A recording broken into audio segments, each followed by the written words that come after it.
Hey everybody, I'm Tony Gaglione. Thanks for watching segment 4 of Smacktalk, where we do our top 5. I'm Shawn Adams. This week, our top 5, we're going to do the top 5 underrated sports positions. Positions that other guys might get the limelight, but the game or games are decided by this person. By these people. Yeah, I'm going to start with my number 5. Which is also my number 5. Okay. The soccer goalie. In soccer, you got stars like Messi, Ronaldo, Rooney, Van Persie. We got all these guys that are world-renowned players. Mm-hmm. Nobody ever knows about these goalies, but you and I, we know. Oh, yeah. You get the good goalies like Iker Casillas, Giovanni Buffon, De Gea. Yeah, you got definitely not Chesney. But you get these goalies, and they make or break a team. You know, the reason why Galatasaray tomorrow in the Real Madrid game is going to be in the game is because Muslera is a decent goalie. Mm-hmm. He's Uruguay's national team right now. What would the U.S. do without Tim Howard? Oh, they would have Lake Forest, Illinois, Brad Guzin. Yeah, Brad Guzin from Lake Forest. But if they didn't have either of those guys, who are both starters for their team in the Premier League, they would be garbage. Garbage. I mean, there is no other U.S. goalie. Yeah, that Mexico, that Giovanni Dos Santos shot to the left, that Howard saved. Yeah, nobody saves that shot if they're not a top flight goal. Definitely. And they don't make the money that these guys make either. No, it's so bad. It's disgusting. Giovanni Buffon has won, for Juventus, he's won Champions League. He's won, 3 Serie A titles. This dude is ridiculously good. Yeah. Italy, World Cup starting goalie. This guy is ridiculous. He makes probably, $1 million or $2 million a year. Which probably in soccer numbers is ridiculously low because some of these soccer guys get paid. I mean, left backs and right backs get paid more than goalies. It's ridiculous. My number 4 is a college coach. It doesn't matter what. It doesn't matter what sport. A college coach has to do not only coach young players that have to be guided along. You have to teach fundamentals that haven't been taught yet by coaches underneath them. Mm-hmm. You have to recruit. Yeah, recruiting, yeah. You have to deal with egos, people that are coming up saying, oh, I'm hot stuff, I'm going to go to the NBA next year, what do I got to care about now? I think a college coach is the most underrated thing in the world, and that's why Coach K is the coach of Team USA basketball. Yeah. Hey, I'll agree with you, college coaches, the biggest thing is, like you said, they got young student athletes. Mm-hmm. These people are going to college. And granted, in some sports, some guys aren't really taking hard classes, but most of them are trying to get a degree. Mm-hmm. So they've got homework and they've got theses and all this stuff to do. And then they got a coach, and then they got to come to practice, and they have all these other stresses. And a coach has to separate their life and help them mature. Yep. And then, guess what? When his season's over, not for him, because now he's got to go talk to his scouts. Now he's got to go on recruiting trips. Yep. Now he's got to say, hey, come look at, and I'm going to use this reference, so excuse my vulgarity. He's going to say, come look at our university, and in the case of Oklahoma State, they're just like, come check it out, and the girls will have sex with you while you're here.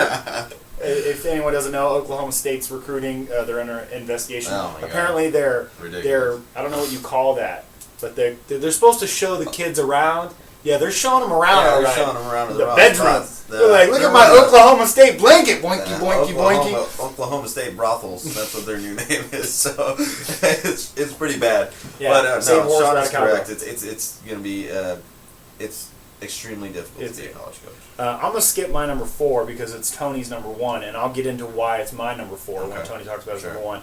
My number 3 is the football. It's 2 positions. It's the nose tackle and the center. Okay. And they're underrated because you do have some stars. Marquise Pouncey was a star center for the Steelers. You have some, like Alex Mack, Saturday, Alex Mack, stuff like that. But, Casey Hampton for the Steelers. But you don't hear about these guys during the game. No. Never. And when you talk about the set the tone, the line of scrimmage dictates football. Yeah. And this goes for college, too. Sure. The center and the nose tackle, every snap, are trying to eat each other alive. And if one wins, it usually helps the guys around them. Mm-hmm. And so it's underrated because the amount of money, these guys are like 300-pounders. And they're not making anywhere near these star players, but yet if it wasn't for them, for a center, if it wasn't for the center, he's calling the protections, he's telling the other guys, the other linemen what to do, where it's at, and he's setting the holes. Or in pass protection, and then a nose tackle, he's got to go up there, and he's basically got to plug. He doesn't just have one gap. Mm-hmm. He's got one on either side of him, and most of the time he's getting double teamed because there's a guard coming to him. Yeah. And if they run the ball down the throat, and he's not there, he's not playing. So, it makes it pretty tough. They're underrated. They're underrated because you don't hear about them because they're not making that many sacks. They're not doing the things like that. They might get some tackles for loss every now and then. But those are the guys bull rushing through the linemen, so the linebackers can come in and have a great blitz sack, or a guy pulls, the defensive end pulls. If a quarterback's got to move out of the pocket, it's usually because the nose tackle. The pocket is supposed to be like a horseshoe that you step right into. Yep. And if the horseshoe is not a horseshoe, it's because the nose tackle. That's right. Or the center messed up. Tony's number 3 is something I didn't think about until I saw it on his list, but I definitely agree. It probably could have made a top 10. Top 7. Yeah, definitely. My number 3 is any GM in any sport, professional sport. A GM, their job is to build a team. The teams that you see out there right now, the Chicago Blackhawks won the Stanley Cups. The New York Yankees for the past God knows how long. The New England Patriots. The New England Patriots GM. George Steinbrenner has to be one of the greatest GMs in all of sports of all time. What, how much you want? Yeah. Come to the Yankees. Yeah, there you go. Put the pinstripes. I mean, you have to put together a team that will win championships. You can't just go out and build through. I mean, people have done it. Build through a draft, win championships that way. But guess what? Guess who makes the final call on the draft pick? The GM. The GM. Coach is like, you want to draft this guy? GM's like, yeah, no, he's got that's not gonna issues. Yeah, no, that's not gonna work. Sorry about that. This is the guy I want. This is the guy who runs the salary cap. Yep. This is the guy who decides the hard cuts. Even though the guy's 34 and he's been on your team for 17 years and he's just the face of the franchise, he's got to go because he's worth $13 million. If you've been to any sporting event and they've given out a bobblehead, a T-shirt, a jersey, guess what? That decision, approved by the GM. Everything is approved. Dollar Beer Night is approved by the GM at Las Vegas 51. Yeah. So that's definitely a good pick. We agree on our number 2. Yeah. And this is something I wasn't aware of. I was already aware of soccer. A goalkeeper in hockey. Yeah, huge. There are stars like Ryan Miller. There's a lot of we can go into a list. Broder. We can go into a lot of lists of good goalkeepers. But a goalie can change a game when they're shooting 40 times and you got 39 saves and you're only in the game 1-0 or you're down 1-0. That's because the goalie kept you alive. Yeah. You know what? I saw a game last year that the Blackhawks played against Calgary where the Blackhawks only had about 20 shots on goal and Calgary had 57. The Blackhawks won that game in overtime. That's ridiculous. Yes, because the goalie. It was because Ray Emery stopped 56 Not only shots. that, it's like in hockey, it's not just the reactions.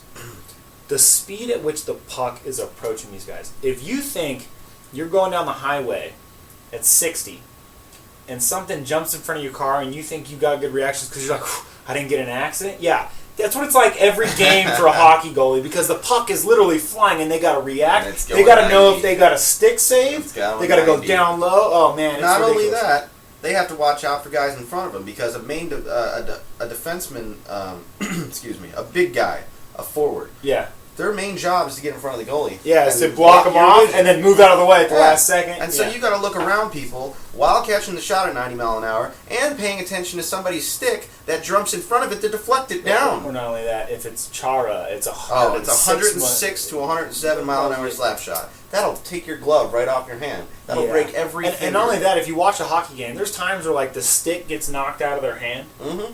And they're literally like, I don't need the stick. I got this. And it's great because the good goalies, the guy without the stick is like, Luongo. Yeah. He's like, give it to me. Oh, wait, I'll pop. Oh, great, I just gave him a goal. And then the good goalies are like, I don't need a stick, dude. I got pads. I got gloves. Exactly. I got a helmet. I've seen a few guys couldn't get it with their hand. They put the head over and it deflects out. Yeah, that's what the mask is for. Yeah, I've seen Corey Crawford do that a couple times last year. Put a big old dent in his helmet. Yeah. Just ding. Yeah, so definitely agree on number 2. I'll let you do your number 1 because I think my number 1 is the best. I think it's pretty good. But my number 1 is baseball catcher, which was his number 4. My number 4. And I'll let you tell you why you're number 1. I'll tell why it's number 4. Okay, the only reason I see it as number 1 is because I watched the White Sox. And I've seen the White Sox play with terrible catching. Then, when A.J. Brzezinski came to the White Sox, all of a sudden, we've had a perfect game by Burley, a perfect game by Philip Umber. We've had 2 no-hitters by Burley. I mean, this guy catches everybody's. He's caught one of Yu Darvish's no-hitters now in Texas. Yeah. A baseball catcher calls the pitches. You don't think that a pitcher just walks up and says, I know what's going on, I'm going to throw it? Every time he's shaking you off, the catcher's like, no, fastball. Yeah, he's let's go. He's like, dude, He this calls curveball is black right now. His job is to scout the batters, tell the pitcher what's going on. Where's he standing? You watch a catcher, he watches where they step into the batter's box before he makes the call. Yeah, he's talking to the batter, talking smack to him a little bit, getting in his head. He'll tell you where to throw it high, he'll throw it low. Runners on base, he's got to be aware of the steals. He's got to watch the lead. He'll throw a sign down to the pitcher just to say pick him off at second base because he's not looking. He'll throw a sign to the pitcher to say to pitch out because he's going to steal. A catcher controls the baseball game. Okay, the reason why it's my number 4, it's definitely a hard position. Okay, the reason why it's my number 4 is because offensively, usually catchers are not that great. Yeah. Okay, there are exceptions. Unless you're Bauer, Piazza, Jorge Posada, people like that. So and that's the only reason why I ranked it lower, because I do agree it's a very, very underrated position. You do get a few occasional stars catching, but that's because they're usually better hitters. Yeah. Not because somebody's like, oh my God, Joe Mauer called a great game. No, it's because Joe Mauer has like a 318 average for his lifetime. Yeah. Piazza, because the dude would just knock the ball out the park. But you look at the one thing, and the reason why I ranked it lower a little bit too is because some catchers who are younger get their calls from the dugout. Some. I didn't know that. Some of them do. Like when I never got any calls from the dugout. No, I know. I wish I had got somebody telling me what to do. But what is it? What was the catcher he played? Giovanni Soto played for the Tampa Bay Rays. When they went on the World Series run. That whole year, his calls were coming directly from Joe Madden. Wow. He would sign where he thought, and Joe Madden would either agree, disagree, or change call. Wow. So, and that's why I say you get a young catcher, but usually catchers who's established themselves, they're controlling the whole game. So there's a few knocks. That's why I knocked down my list. My number 1 is something that nobody thinks about: a golf caddy. Because golf is a one-man sport. See, the half of the people out there who don't really watch golf are laughing at you. I know. And half of the people out there are like, hey, that's pretty good. Because, look... Me, I golf, so I'm like, look, if I had a caddy, I'd be pretty good. Look at Tiger Woods. He changes his caddy, he goes down. We have other personal issues, but his game goes on. If you have a good caddy, they're telling you, they're recording your notes from your practice rounds, they're telling you what they see, what the wind is like, what club to use, what your swing is looking like during the day. Not only, I'm sorry to interrupt you, but not only when he changed his caddy went to Adam Scott, who just won the Masters. Yeah, exactly. So, bam. Exactly. There it so is. A good caddy is a difference between 5 or 6 strokes a round. At least. You play in a Masters tournament or a PGA Championship, that's 4 rounds. So if we do 5 or 6, you're looking at 24 strokes. You're going from a scratch golfer or less you might not to make the cut. A handicap golfer who's got like a 17 stroke. Yeah, you're out of the cut. Which Tiger Woods has missed a few cuts since he's come back. Sure. And so a golf caddy, not only that, it's just an additional input because granted the golfer's going to do what he wants to do, and it's up to the golfer. But the caddy is there's like so many rules that he has to know, like when to pull the pin, when to be on the green. Did you touch the ground? Is your ball played where it's lying? He's basically your tournament official while you go with him. Plus, he's got to know your game. So if you have a bad caddy who just thinks, you're just another golfer. He has to know that. I mean, everybody hits a different club differently. You know what I'm saying? He has to know how long you hit the 7-iron, how long you hit the 6-iron, how long you can do it into the wind, in the cold when it's hot. Yeah. He has to walk the course before every match to see if there's extra divots that weren't there the night before. That's right. And stay away from the right side of the fairway because there's a divot about that big. But if he didn't do that and he landed in Duck there... took a poop right next to the green. There you go. Don't go into that bunker. And this is the kind of stuff they really look at. Yeah, and they write on the notes. It's like, hey, I know yesterday during your practice round, the sand bunkers were kind of soft. You had a few shots. Today they're firm, and you're not good at hitting firm sand. Stay out of the bunker. Kid goes in the golfer, and he walks up to him. He's like, I told you, here's your sand wedge. Lay it up. Yeah, definitely. So I think the golf caddy is the most underrated sports position because when you're watching golf or you're hearing about golf, all you do is see the dude walking next to him. Yeah. You don't know who his name is. You don't know how much hours. I mean, granted, they get paid nice, but you don't know how many hours that dude wins. If your guy wins. But if the day that his day is probably like 18 hours. Sure. A day. Nonstop. They play 4 rounds, golfers. Caddies, in my opinion, let's say they go for 4 days, golfers. Yeah. A caddy probably goes for 5 or 6. Yeah. I'd say 6.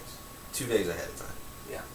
Not only that, he's got to sit afterwards when the guy wants to hit the balls afterwards. He's like, man, I didn't have a great round. I'm going to go hit 100 balls. And the caddy's like, dude, I want to go have a beer. And talk to the other caddies. And no, you can't. But the good caddy is there teaching him mechanics on his swing. Exactly. What's wrong? So, thanks a lot, everybody, for watching Smack Talk this week. I'm Tony Gaglione. I'm Shawn Adams. Stay tuned for next week's segment.